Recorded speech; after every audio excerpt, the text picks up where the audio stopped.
Selamat pagi Bapak Ibu.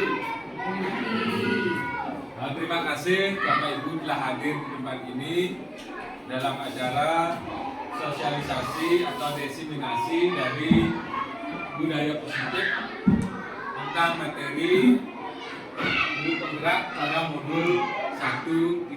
Nah, sebelum kegiatan ini dilaksanakan, marilah kita memanjatkan puji syukur kehadirat Ibu Sang Hyang Widi Wase, Guru Sang Hyang Widi Saraswati. Semoga acara hari ini bisa berjalan dengan baik sesuai dengan apa yang kita inginkan. Baik, Bapak Ibu, apakah Bapak Ibu masih semangat? Ya, harus tetap semangat. Nah, semangat itu juga merupakan suatu budaya yang positif. Bapak Ibu mungkin tidak asing lagi dengan kata-kata positif atau budaya positif. Mungkin ada yang sudah mengetahui apa itu budaya positif.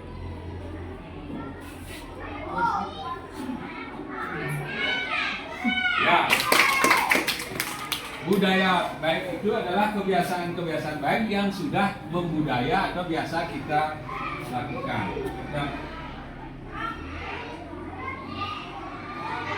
Nah, adapun materi Bapak Ibu coba perhatikan konsep inti dari budaya positif itu ada 6 ya. Yang pertama, perubahan paradigma pendidikan. Yang kedua, disiplin positif. Yang ketiga, posisi kontrol guru. Yang keempat, 5 kebutuhan dasar manusia. Yang kelima, motivasi perilaku manusia. Yang keenam, keyakinan kelas atau sekolah. Yang ketujuh adalah segitiga restitusi. Nah, kita membahas satu persatu dulu dari perubahan paradigma pendidikan. Nah, dewasa ini paradigma pendidikan sudah berubah. Dari dulu pembelajaran itu berpusat kepada guru atau teacher centris ya, atau teacher sentral. Artinya guru satu-satunya sebagai pusat informasi dari pendidikan. Namun untuk dewasa ini perubahan paradigma pendidikan itu sudah berubah. Itu guru bukan satu-satunya sebagai sumber belajar, tetapi sekarang sudah berubah menjadi stadion sentral ya, atau murid sebagai pusat dari pendidikan. Jadi murid diberikan kebebasan, diberikan kemerdekaan untuk mengakses sumber-sumber belajar seperti yang disampaikan oleh Ki Hajar Dewantara. Kita sebagai guru hendaknya memerdekakan murid atau siswa. Kita tidak lagi harus men-setting. Kadang-kadang kan kalau dulu kita menginginkan murid itu seperti kita, seperti gurunya. Karena kita selama ini menganggap bahwa murid itu adalah kertas kosong sesuai dengan teori tabula rasa. Tetapi dewasa ini dari sananya sudah digariskan. Tetapi sebagai guru, selamat pagi Bapak Ibu. Terima kasih Bapak Ibu telah hadir di tempat ini dalam acara sosialisasi atau diseminasi dari budaya positif tentang materi guru penggerak pada modul 1.4. Nah, sebelum kegiatan ini dilaksanakan, marilah kita memanjatkan puji syukur kehadirat Ibu Sang Hyang Widi Wase, Guru Sang Hyang Widi Saraswati. Semoga acara hari ini bisa berjalan dengan baik sesuai dengan apa yang kita inginkan. Baik, Bapak Ibu, apakah Bapak Ibu masih semangat? Ya, harus tetap semangat. Nah, semangat itu juga merupakan suatu budaya yang positif. Bapak Ibu mungkin tidak asing lagi dengan kata-kata positif atau budaya positif. Mungkin ada yang sudah mengetahui apa itu budaya positif.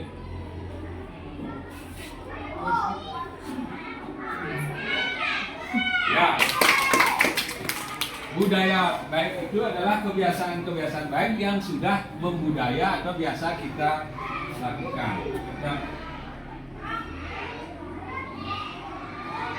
Nah, adapun materi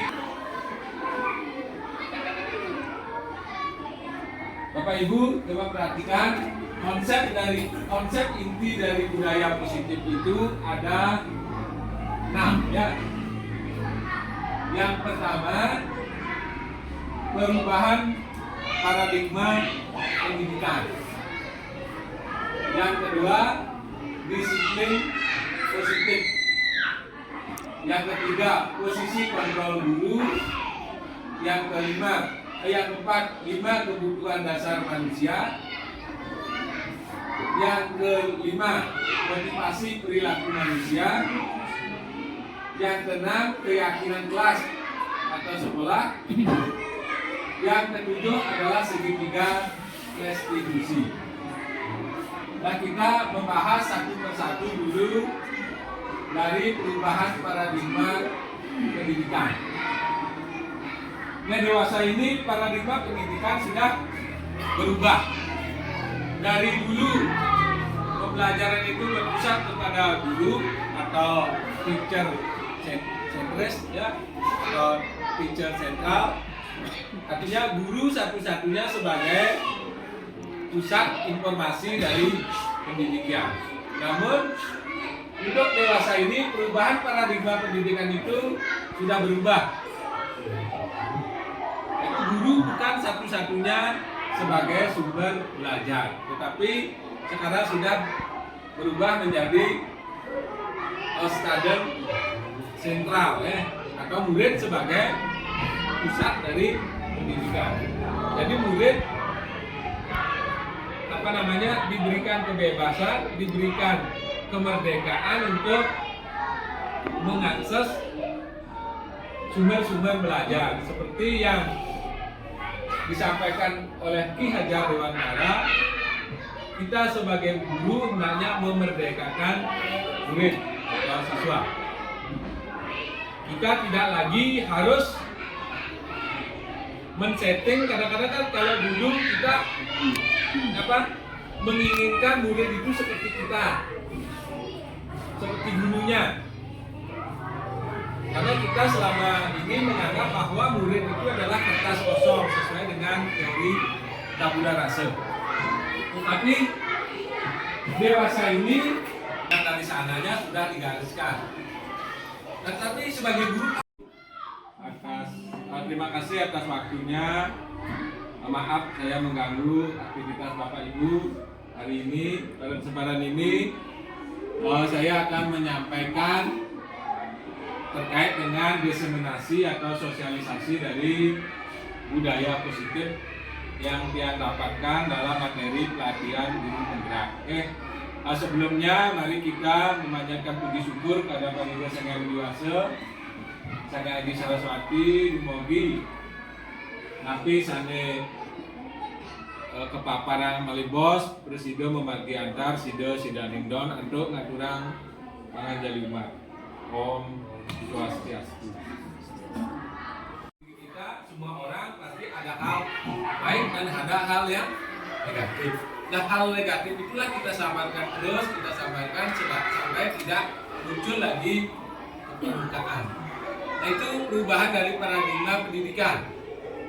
Kita hanya bisa menuntun murid sesuai dengan tujuan dari pendidikan nasional, yaitu mencapai keselamatan dan kebahagiaan di tengah-tengah masyarakat, ya sebagai pribadi maupun sebagai makhluk sosial. Kita hanya bisa mengantarkan anak Nah, Ki Hajar Dewantara juga menyampaikan bahwa kita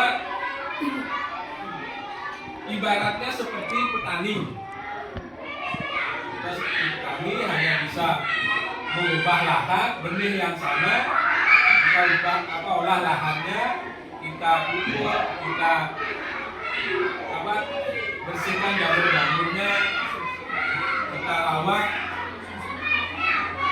Nah, sehingga padi itu atau anak itu tumbuh menjadi manusia yang sesungguhnya.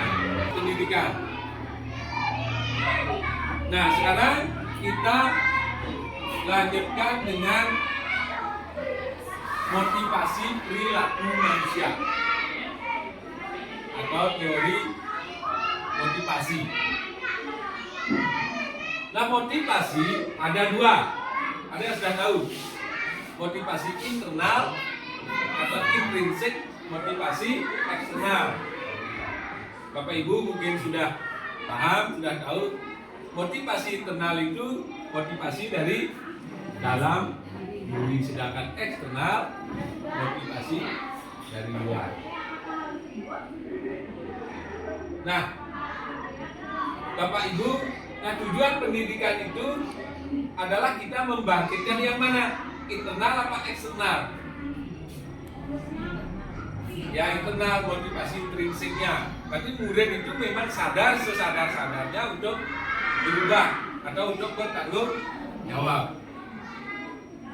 Nah, yang motivasi eksternal itu salah satunya untuk menghindari ketidaknyamanan atau hukuman. Apa maksudnya? Nah, kita diskusi dulu. Untuk menghindari ketidaknyamanan, motivasi karena menghindari ketidaknyamanan. Ya, Bu ya. Mungkin kalau takut dihukum, jadinya mereka melakukannya karena atas dasar biar tidak dihukum, apa saya lakukan yang terbaik aja. Ya, tepuk tangan untuk. Jadi murid selama ini bergerak atau bertindak itu semata-mata hanya takut karena sanksi atau hukuman dari bapak ibu guru. Itu. Jadi tidak ada motivasi murid karena kesadaran sendiri. Misalnya hari jam 7.15 murid sudah melaksanakan persembahyaan bersama atau pisadio. Begitu ada red, anak-anak ke sana sembahyang bersama. Tapi motivasinya itu bukan karena dia menjalankan ajaran agamanya dengan tulus. Ya, takut jangan nanti kalau saya tidak pisadio, bapak ibu guru akan marah. Begitu yang ada dalam pikirannya. Nah, sekarang yang kita lakukan adalah membangkitkan motivasi murid atau membangun kesadaran murid supaya dia trisadio itu memang karena kesadaran. Nah, mungkin ini kita selama ini meyakini bahwa hadiah itu nanti diberikan hadiah, anak-anak akan termotivasi. Dan begitu selama ini kita pahami atau yang kita pahami namanya miskonsepsi, artinya konsep-konsep yang salah. Ternyata menurut ahli bahwa pemberian hadiah itu tidak akan membangkitkan motivasi anak. Justru ada teori bahwa pemberian hadiah itu akan mematikan kreativitas. Kenapa bisa dikatakan pemberian hadiah itu mematikan kreativitas?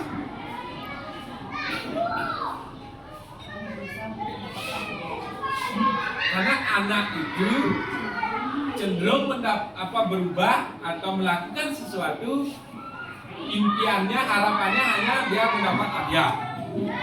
Yang bukan, ya nanti suatu saat kita tidak bisa memberikan hadiah karena dana tidak ada atau anggaran tidak ada, mereka akan kembali turun. Jadi hadiah itu tidak bisa membangkitkan motivasi secara berkelanjutan, secara permanen. Dia hanya sifatnya sementara. Juga hadiah itu bisa mematikan kreativitas, ya. Itu. Nah, kedua motivasi ini saat ini, ya. Tapi motivasi yang kita harapkan adalah motivasi internal, yaitu untuk menjadi orang yang mereka inginkan dan menghargai diri sendiri dengan nilai-nilai yang mereka percaya. Nah, inilah motivasi yang kita inginkan. Jadi anak berubah atau berbuat sesuatu karena menghargai dirinya. Jadi kita menghargai diri sendiri dengan melaksanakan nilai, meningkatkan nilai-nilai yang mereka percaya. Apa nilai-nilai itu? Nilai-nilai universal itu misalnya bertanggung jawab, karena disiplin, karena mandiri, ya, dan lain sebagainya. Ada banyak nilai-nilai kebajikan universal. Jadi misalnya seorang anak cita-citanya menjadi dokter atau menjadi petani yang milenial, ya, petani modern. Dia belajar bercocok tanam sendiri, dia sampai di sekolah kita punya tanaman, disiram, kemudian dipupuk, dibersihkan tanpa disuruh oleh Bapak Ibu guru, tapi mereka melakukan karena nanti ingin menjadi seorang petani yang sukses, petani yang modern, atau menjadi dokter misalnya. Nanti dia belajar dengan sungguh-sungguh, ada PR, tidak ada PR, dan tidak diawasi oleh guru, dia belajar dengan sungguh-sungguh. Nah, karena mereka percaya bahwa ada nilai positif yang harus mereka lakukan. Itu terkait dengan motivasi perilaku manusia. Nah, ada yang bisa didiskusikan terkait dengan motivasi perilaku manusia. Ada? Kalau tidak, kita lanjutkan saja nanti mungkin di sesi akhir, atau nanti kalau ada pertanyaan di tengah jalan, boleh Bapak Ibu bertanya. Ya, nanti kita carikan solusinya bersama, ya. Karena saya di sini sebagai fasilitator hanya memfasilitasi kegiatan ini, ya, bukan saya sebagai narasumber, ya. Tapi kita pecahkan masalah-masalah yang ada di sekolah bersama. Oke. Nah, kita lanjutkan dengan posisi kontrol guru, ya.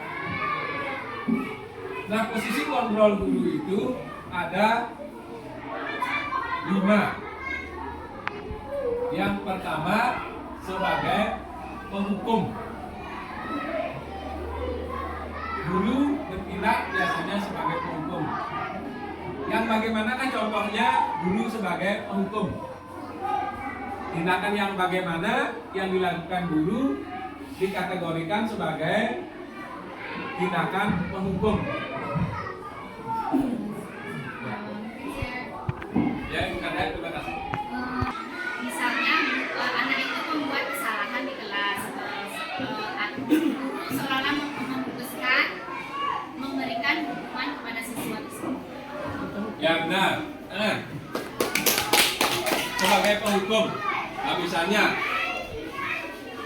tidak ada kesepakatan antara murid dan guru, tapi guru bertindak sendiri semaunya, langsung memberikan sanksi. Kamu ini salah, kamu ini sudah tidak sesuai dengan peraturan yang berlaku di sekolah.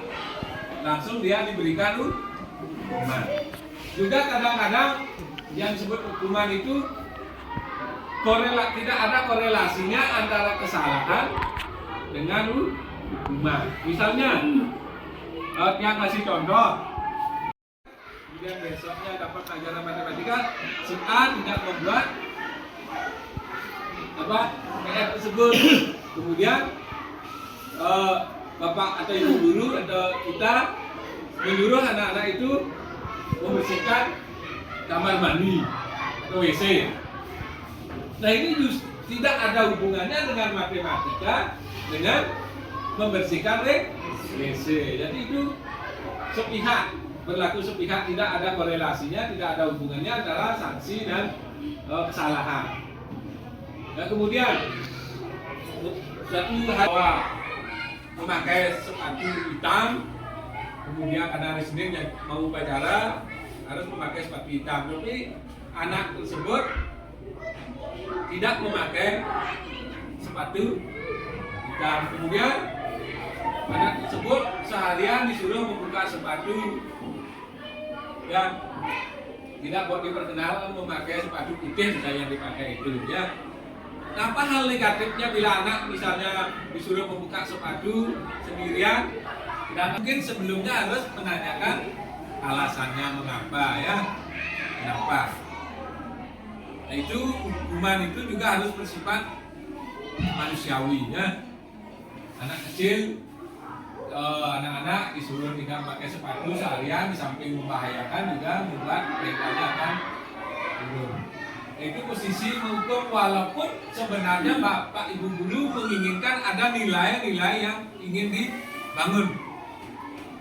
Nilai apa? Nilai kebersamaan. Oh yang berpatus dalam sepatu ini pasti tidak ada yang miskin, tidak ada yang kaya. Itu maksud peraturannya, maksud hukumannya, tetapi ya kurang mendidik. Dan nanti kita tanyakan dulu dan lain sebagainya. Kemudian sebagai pemantau, pernahkah Bapak Ibu selama ini menerapkan diri sebagai pemantau? Nah, contohnya ada yang bisa memberikan contoh?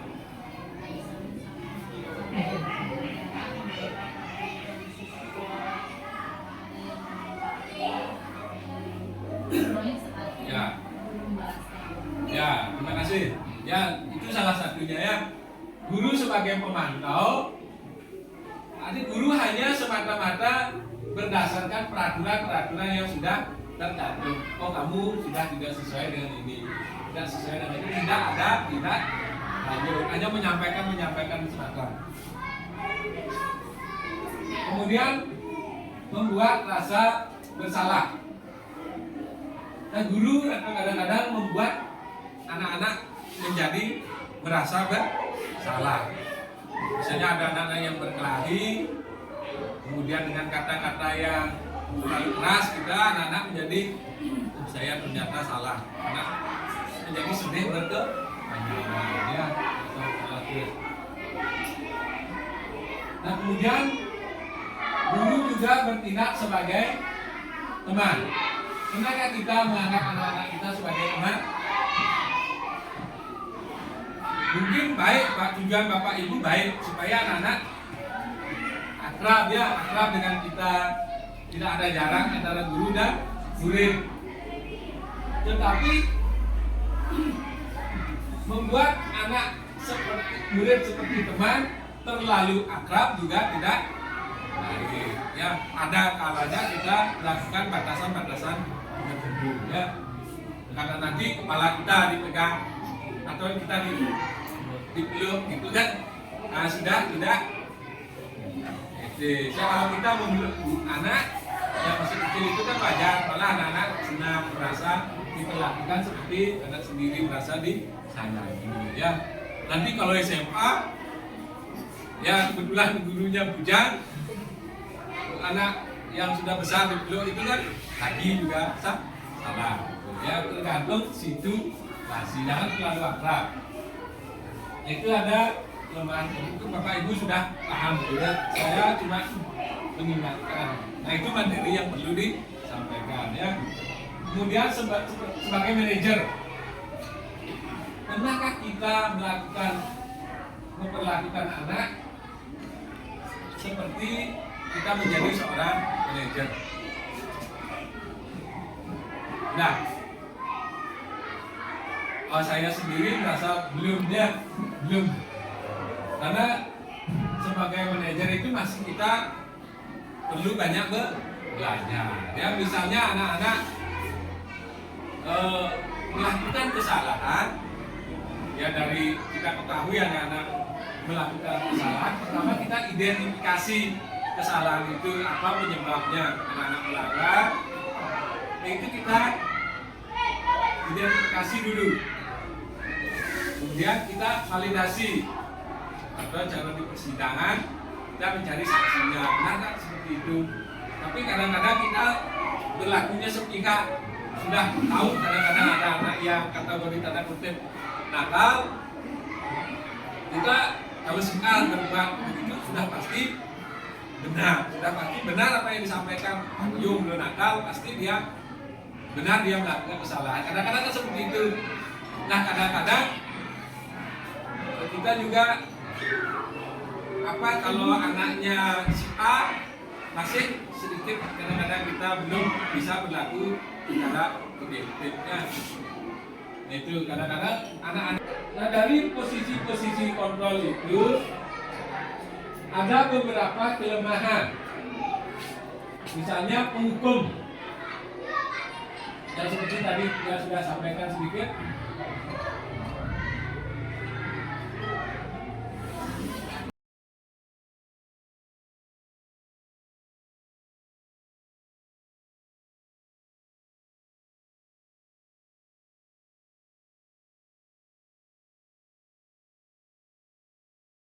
Yang disepakati oleh kita bersama.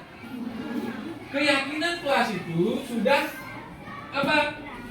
sudah mengandung nilai-nilai kebajikan universal, nilai-nilai positif, nilai-nilai yang kita yakini.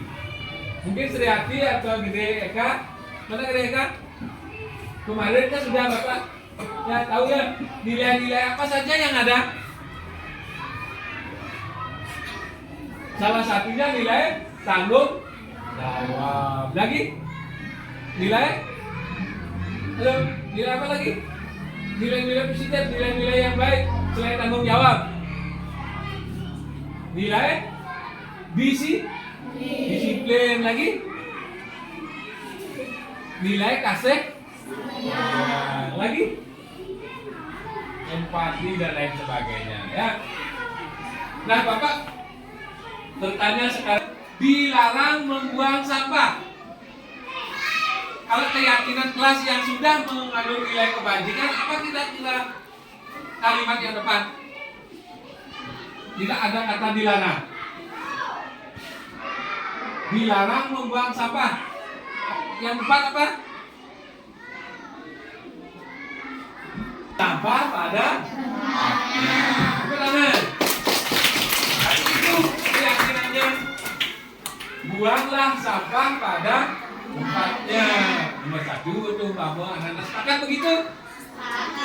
Ya, nanti anak-anak Bapak berikan anak-anak kertas post-it ya bersama-sama. Nanti ya di kelas. Nah, ini Bapak masih sosialisasi dulu. Kemudian dilarang makan di kelas. Apa yang cocok? Untuk menggantinya dengan kalimat yang sudah bernarasi positif atau mengandung nilai-nilai kebajikan. Ayo cocok. Dilarang makan di kelas. Ya, Dek Ari. Ya, bagus. Angkat tangan, Akam. Sampaikan. Ya, jawab. Makanlah. Atau makanlah di luar kelas, atau makanlah di kantin sekolah. Ayo, angkat tangan. Nah, Bapak kasih contoh lagi yang selanjutnya. Dilarang datang terlambat. Datanglah, siapa namanya? Hah? Cinta Maharani. Apa jawabannya ulangi? Datanglah tepat waktu tepat hari. Nah, itulah contoh dari sebuah keyakinan kelas. Ya. Nah, keyakinan kelas itu apabila membangkitkan rasa motivasi intrinsik. Ya. Karena rasa bertanggung jawab bukan hanya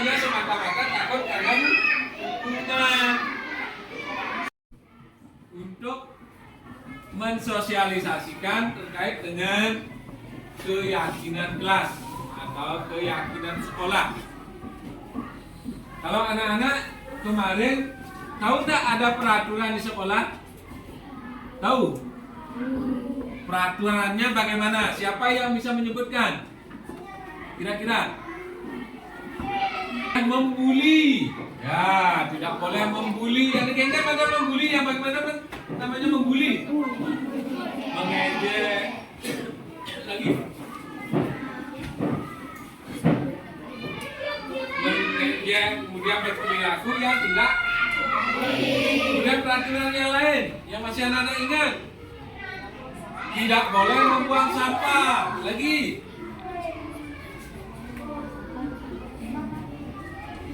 Ya. Apa? Tidak boleh berkata-kata kasar ya, bagus.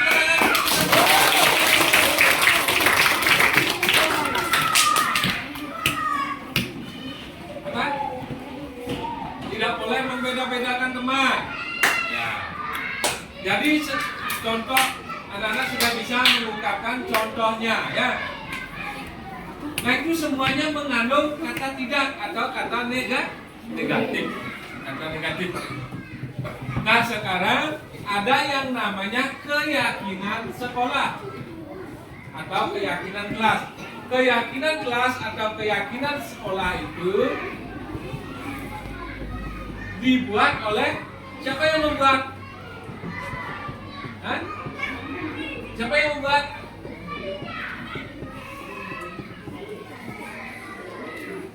Oleh bapak ibu guru atau murid? Ya oleh murid, benar oleh murid. Dan sama bapak ibu guru. Jadi keyakinan kelas itu dibuat oleh anak-anak, oleh murid semua, kemudian disepakati oleh bapak ibu guru. Berbeda dengan peraturan. Kalau peraturan sekolah siapa yang membuat atau peraturan kelas?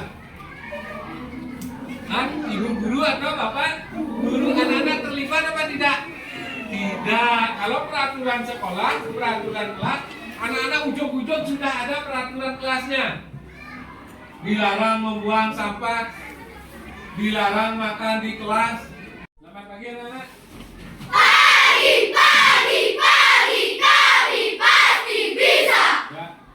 Bapak harapkan anak kita berdiri. Bagaimana kabarnya hari ini?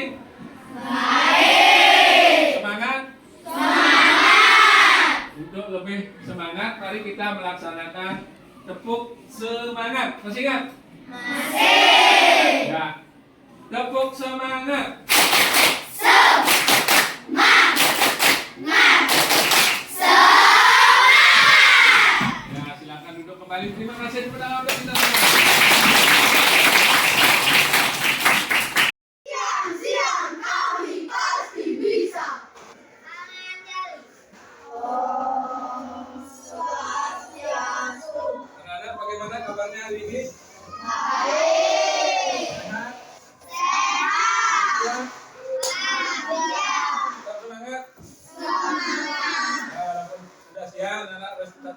Mari kita lakukan tepuk semangat. Tepuk semangat. Semangat.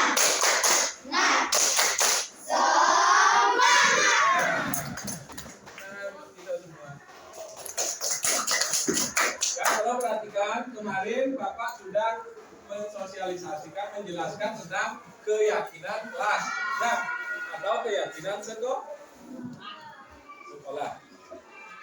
Nah sekarang kita praktek langsung dalam pembuatan keyakinan kelas. Tapi sebelumnya apa itu keyakinan kelas?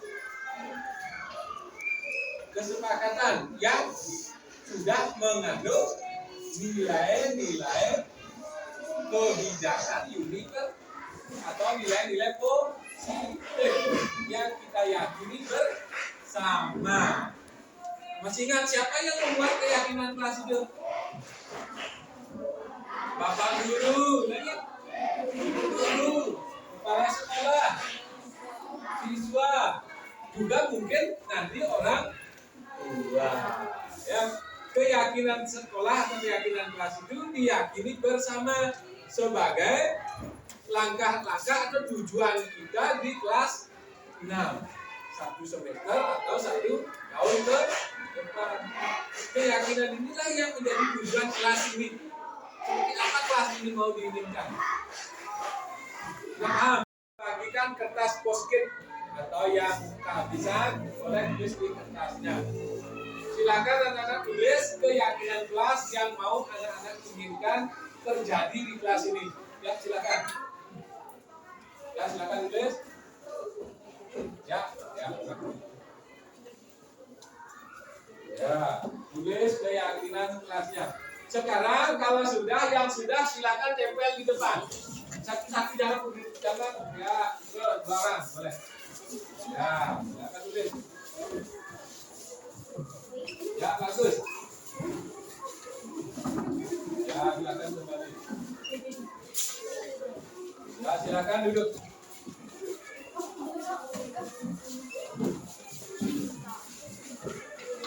Ya, sudah. Nah, di sini anak-anak telah berhasil menulis keyakinan kelas yang anak-anak inginkan di kelas ini. Kita identifikasi dulu sebelum kita jadikan keyakinan kelas yang disepakati bersama. Kalau sudah ada yang sama, nanti Bapak kumpulkan menjadi satu. Kita cukup satu yang kita pakai, tapi nilainya sudah sama. Nah, untuk kita sudah bisa. Nah, Bapak baca dari sini. Datanglah tepat waktu. Atau di sini juga ada dia menulis tidak boleh membawa handphone. Tadi ada kata tidak, tapi perlu diperbaiki. Ya, tidak itu dihilangkan. Jadinya handphone hanya dipakai di rumah. Ya, kalau anak-anak memakai handphone, silakan pakai di rumah. Jangan membawa ke sekolah kecuali ada hal-hal yang penting.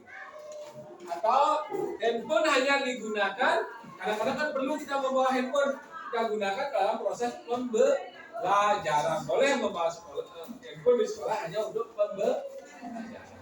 Ya, maka kita yakini itu sebagai semacam ya, kita deal satu ya.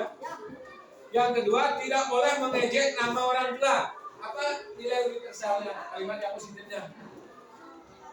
Menghargai orang lain pertama. Ya.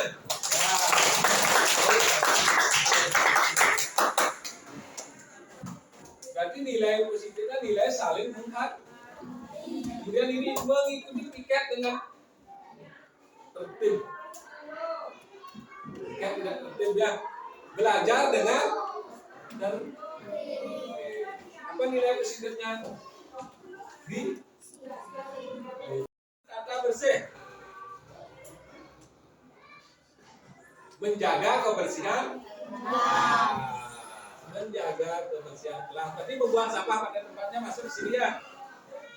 Kelas tetap bersih, juga masuk di sini. Tidak boleh makan minum di kelas. Makanlah di kantin sekolah. Ya, benar. Dan selanjutnya saya mau sekolah bersih dan nyaman. Ya, berarti rasa tanggung jawab sama di sini. Ini kemudian, ya. Tidak boleh membawa HP. Ya, di sini aja untuk pembelajaran. Tidak boleh mengejek. Menghargai orang lain. Tapi ada nih ngejek-ngejek. Kelas harus bersih, meja harus rapi, jaga kebersihan. Datanglah tepat waktu, nilai di sini. Ya. Menjaga, ini sudah sama kan? Ya. Ya, sudah. Jaga tuh, jaga lagi ya. Ya, sudah masuk di sini. Dan jadi ada beberapa kesepakatan yang anak-anak telah membuatnya. Ini ada yang membuat dengan melaksanakan persembahyangan sebelum pembelajaran. Jadi nilai apa? Nilai takwa, yang takwa, yakin kepada Tuhan. Ya, kemudian mungkin itu perlu ditambahkan. Ya, yang anak-anak buat ini menjaga kebersihan makan di kantin sekolah. Hanya menggunakan HP untuk kepentingan belajar. Kemudian menjaga setuju? Setuju. Makan di kantin setuju? Setuju. Gunakan HP untuk belajar? Ya, setuju. Kemudian menjaga kebersihan? Setuju. Menghormati orang lain, menghargai orang lain, setuju? Setuju. Setuju. Sembahyang sebelum pembelajaran? Setuju. Oke, berarti anak-anak sudah berhasil membuat keyakinan kelas. Nanti kita susun kembali dalam kertas plano yang lebih besar ya. Nanti kita tempel buat yang bagus.